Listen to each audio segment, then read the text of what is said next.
You know what is my opinion about the current situation of Bangladesh? Bangladesh need a stable situation, right?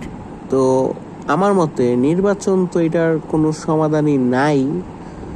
তো সবচেয়ে কাছের যদি কোনো সমাধান থাকে, একেবারে কাছের, I am not saying that it is the like সমাধান, আমি বলতেছি কাছের সমাধানের যদি কিছু একটা থাকে আইডিয়া অনুযায়ী, সেটা হচ্ছে জাতীয় সরকার গঠন।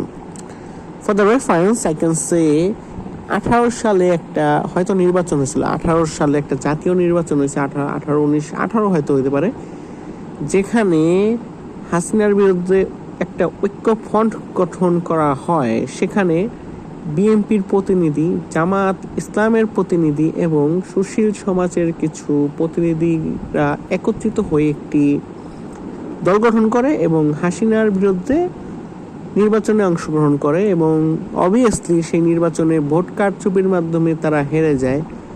বাট বাই এনি চান্স যদি হাসিনার তখন পতন হইতো, তাহলে অবশ্যই সেই ঐক্যফ্রন্টের মাধ্যমেই একটি নির্বাচিত সরকার আমরা দেখতাম এবং দেশ তারাই চালাইতো for any kind of situation. But we all know the thing that vote কারচুপি হয়েছে আর সেখান থেকে হাসিনাই জিতে গিয়েছিল দামি ইলেকশন।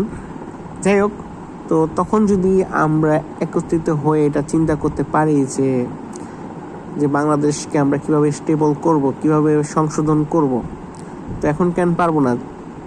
যখন আমাদের কাছে একটি সুযোগ আছে একটি বেটার বাংলাদেশ করার, আর এটাই আমার কাছে সবচেয়ে মনে হয় স্টেবল এবং সবচেয়ে কাছের সমাধান বাংলাদেশকে একটি স্টেবল রাষ্ট্র হিসাবে গঠন করার।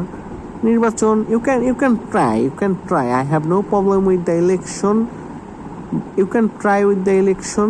বাট আমার মতে, আমি ব্যক্তিগতভাবে ভাবি যে যদি সবচেয়ে কাছের একটি সুযোগ থাকে বাংলাদেশকে স্টেবল করার, বাংলাদেশের যত সমস্যা আছে সেগুলো সমাধান করার, সেটা হচ্ছে জাতীয় সরকার গঠন।